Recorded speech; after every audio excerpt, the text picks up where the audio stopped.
police took Isaac out in a body bag. Mrs. Watson left with the body, still sobbing uncontrollably. I was told I couldn't go into my apartment until they were completely done with the crime scene. No, they didn't know when that would be. They suggested I grab a hotel room, which I laughed at. I asked if I could grab a blanket and pillow from my room so I could sleep in my car. They reluctantly brought it to me, and I gagged when I grabbed them. They smelled like death.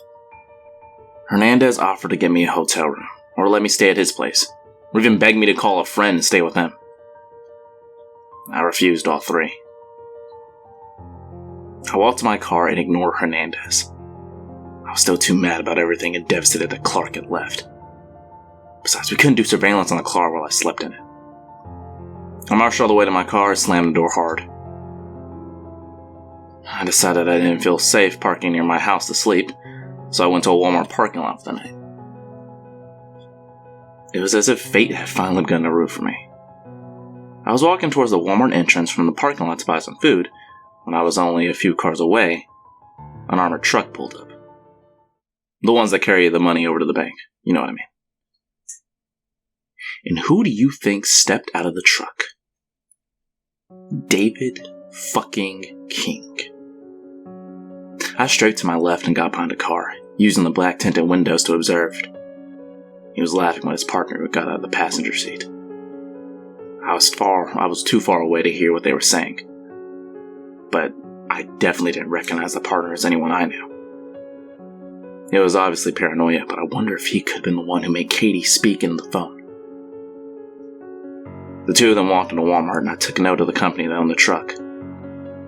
Then I had an idea. My first real idea on how I could fight back now that I knew where David was right this second. I ran back to my car. A little while later, I pulled up at Mrs. K's house. I got out and looked around to make sure David hadn't somehow beaten me here or followed me. I had to hurry. Who knew how much longer his shift would last? I knocked on the door and Mrs. K opened it. Hello, Xander. Hi, Mrs. K. Can I come in? 5 minutes later, I was rifling through David's room. I had to hurry. Had to find something useful and fast. I told Mrs. K that years ago I let David borrow a video game and just now remembered and wanted to pick it up. She had happily let me go in his room and find it. I booted up his ancient laptop, but it was taking forever to load. Why the hell hadn't he bought a new laptop with all the money he stole? I would have made good evidence. I glanced at every paper I saw, hoping for something. Written plans, a checklist, a receipt, anything. Every paper I found was normal, from what I could see. His room was a disaster, which worked in my favor. He might have dropped something incriminating and might not have known about it. I stuffed every flash drive I could into my pockets as I went. He had 4 of them laying around. They might have incriminating evidence on them. The laptop finally booted, and I instantly tried to log in. No luck. Password protected. I should have known, considering how tech-savvy he'd been in hacking my accounts. In fact, all the incriminating data was probably on the laptop. He wouldn't bother printing anything out. That gave me an idea. I picked up the laptop and flipped it over. A toolbox lay under the table and I snatched a screwdriver from it. Using the screwdriver, I went to work on disassembling the laptop. When I finished, I held his hard drive in my hand. I will ruin you, David. As I reassembled the laptop, something caught my eye under the bed. A box. Furrowing my eyebrows, I pulled it towards me. It was a shoebox with dust covering the top. A few spots were less dusty, where someone had handled the lid. I opened it slowly and peered inside. It contained a 1/4-inch thick stack of papers, all bound together by a binder clip. The box was too small to let the pad lay flat, so it curled into the box. The pages were old and worn. They'd clearly been handled frequently. I lifted it out and noticed that it looked like a research paper. The front page had a title in the middle of the page and an author at the bottom. Psychological Evaluation for David Edward King. The bottom of the page had the name of the institute his psychologist had done the study as well as the year. I did the math, and the evaluation must have been when he was 16. Jackpot. I stuffed it under my shirt as best I could to hide its square form. The laptop was set back in place as if it were never moved. David would know something was wrong eventually, but not until he booted it up. I gave one last look around to wonder if there was anything else I should do. With no decent ideas, I left David's house. Mrs. K also gave me a brownie on my way out. On the drive back to Walmart, I tried to come up with a plan. I couldn't take this to police because it was illegally obtained evidence and wouldn't be admissible in court. I knew from a bunch of crime shows. I had to get the evidence myself and somehow get it into the police hands legally. When I parked at the Walmart, it wasn't that late. I walked inside carrying the flash drives and psychological evaluations with me. I used the demo computers to look at the contents of the flash drives. Looking back now, I'm amazed they let USB sticks work on the demo machines. The first flash drive had old high school papers on it. Nothing useful there. The second and third drives were bootable drives that could boot Linux. I don't expect anyone to understand what that means. It's not important. It was on the fourth flash drive that I had my first breakthrough of evidence. It contained a single text file that had been edited the day before. As I read through it, I realized that it was a conversation. With my current understanding, the flash drive was how David and his kidnapping partner had been communicating. David would write a message and hide the flash drive in a predetermined place, and the kidnapper would go pick it up and read the message. The process would reverse when the kidnapper had a message to pass along. A lot of you would probably say, why didn't they use encrypted emails? That's so much faster and safer. If they had used any other kind of network to communicate, some kind of ISP, internet service provider, or some cell phone provider like Comcast, would have a log entry of the messages being exchanged, even if the data was encrypted. Encrypted data is never 100% secure. If you dedicate enough processing power, you can crack any encryption.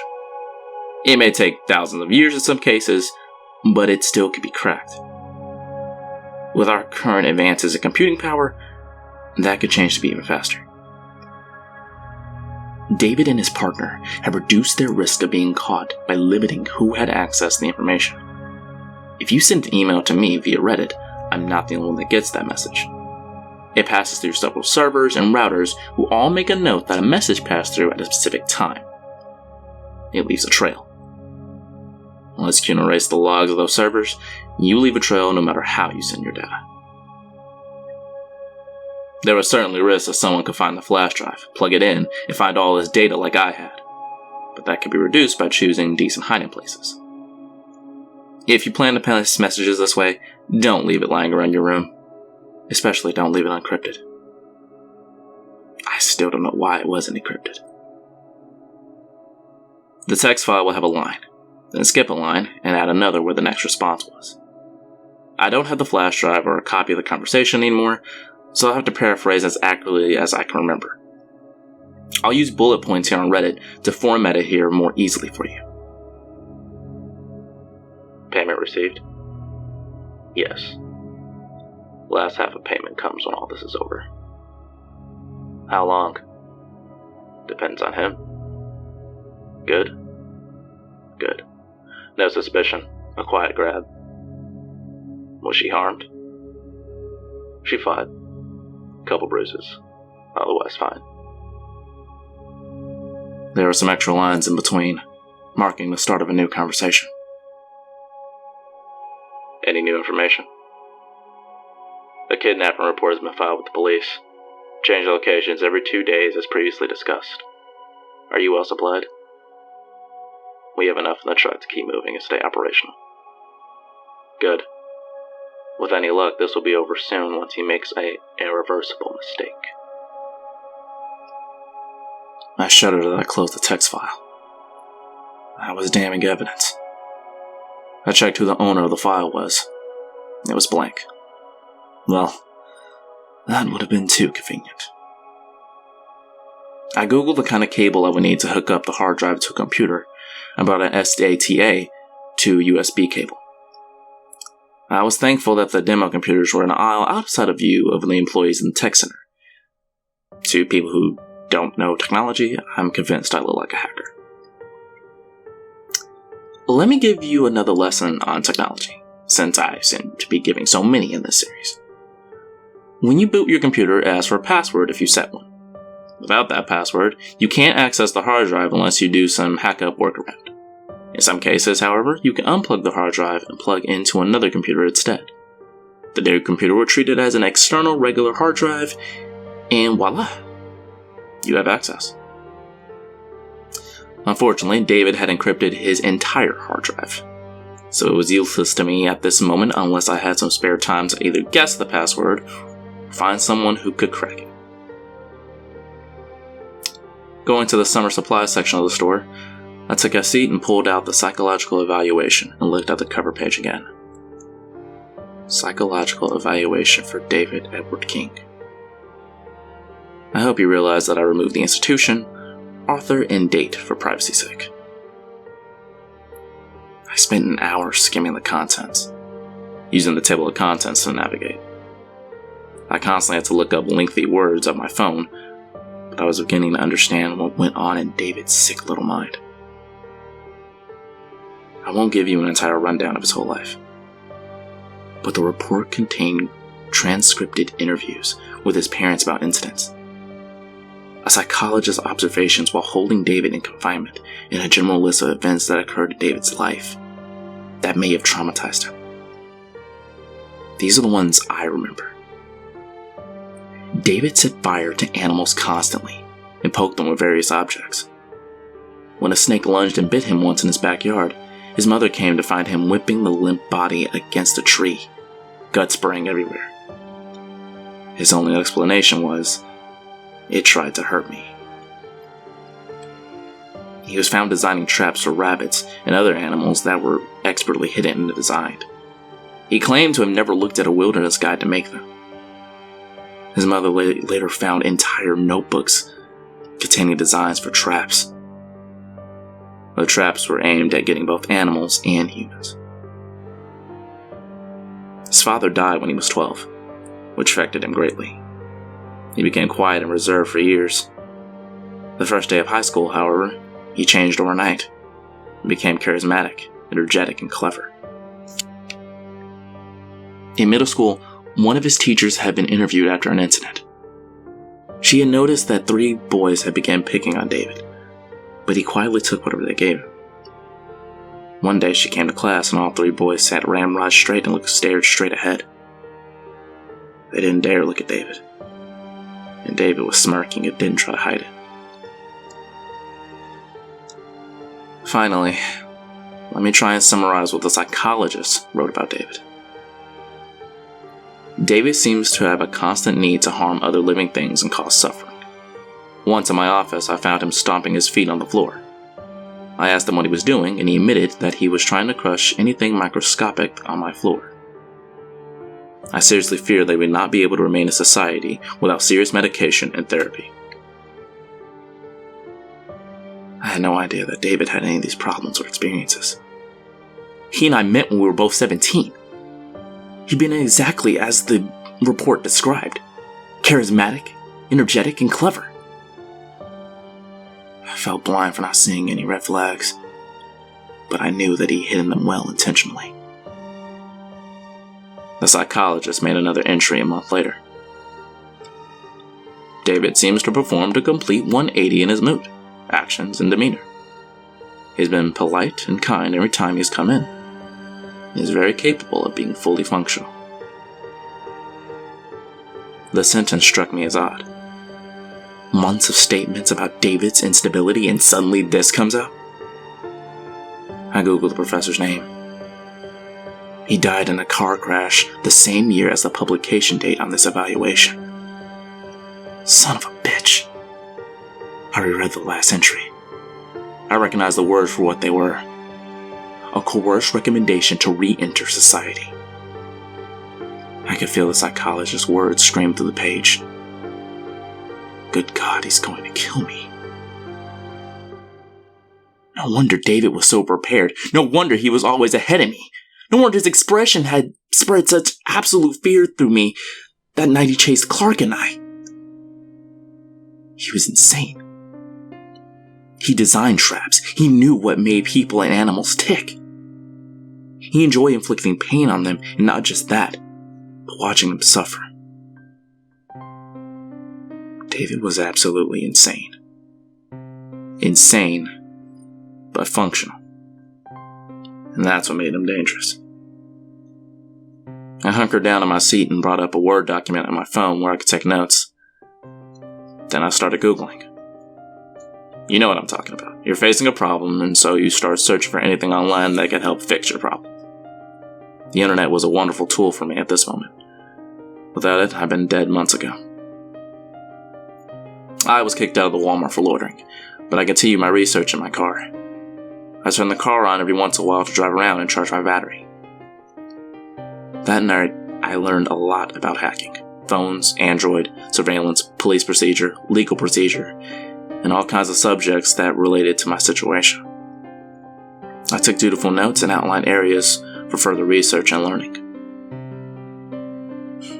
During my research, I found a list of apps that could be used for hacking someone's phone. I checked my installed applications. And can you guess what I found buried in my phone? One of those apps. David fucking King had been eavesdropping and tracking me through my phone. Instead of deleting the app, however, I kept it. It could be useful in the future. I also researched the company David apparently worked for. It was a larger company that served several states, providing both long and short distance transportation for valuable goods. This was good information. If his job was to handle valuable goods, then it would be an easy way to get him fired, or even charged if some of it disappeared from his truck. His truck was long gone by then, so I had no current opportunity. During all hours of the night, Hernandez would call me. So would Katie's mom. I ignored them both. That was a big mistake, I later learned. When the sun rose, I didn't feel tired. I felt empowered. Finally, I knew more about my situation and enough to be useful. I knew how to get those hard drives to the police legally, but I need Clark and Hernandez's help. I never got to use that plan, though. Reality caught up with me. David moved too quickly. I was driving to my apartment to see if I could brush my teeth, take a shower, at least before work that day, when my phone buzzed. It was Hernandez. I answered it reluctantly, prepared to get an earful from ignoring him all night. Xander, where are you? Driving to my apartment? You need to come to the police station. Right away. Why? What's up? It's bad. Confused, I hung up and turned right, heading towards the police station. I walked into the station's lobby to find Hernandez waiting for me. Did Isaac's body turn up anything? I asked, looking at his worried expression. They're still analyzing it, he said. And then he took a deep breath. Some new development has come up. I gave him a questioning look, and then I felt cold metal click around my right wrist. I reacted, but two cops who had flanked me pulled my arms together. The metal clicked around my other wrist, handcuffing me. What the hell? I shouted, and the policemen each gripped my arms. Xander, I know you're upset about everything that happened, with everything that's going on, but what you did went way too far. What the fuck are you talking about? Hernandez held up a bag containing a phone. He used the touchscreen through the bag and navigated to the phone's voicemail. The voicemail was jolty. It sounded like whoever had the phone was running. Wind struck the mic, making it harder to hear in places. But the voice was unmistakable. It was mine. Fuck you, jackass. You ruined my credit. Stole my money, hacked my accounts, and stole my shit. I'm gonna kill you. You think I need motivation to hurt you? I'm gonna kill you, you son of a bitch. You'll burn in hell. You'll burn! My heart shuddered to a halt. I had said those things. I literally said those things. The night David chased us and pinned me to the table, I said every word. The bastard had been recording the whole thing, and now I edited it into a threatening voicemail. David King's home burned down last night. He said slowly, watching me, gauging me. David and his mother were still inside. Firefighters found David alive and was able to pull him out, but his mother was already dead. That voicemail was sent to his phone from Myuuji around the time the firefighters estimated the fire started. I lost my breath. My eyes watered. The world closed in. I couldn't speak. Couldn't defend myself. Couldn't explain. Xander Jones, you're under arrest.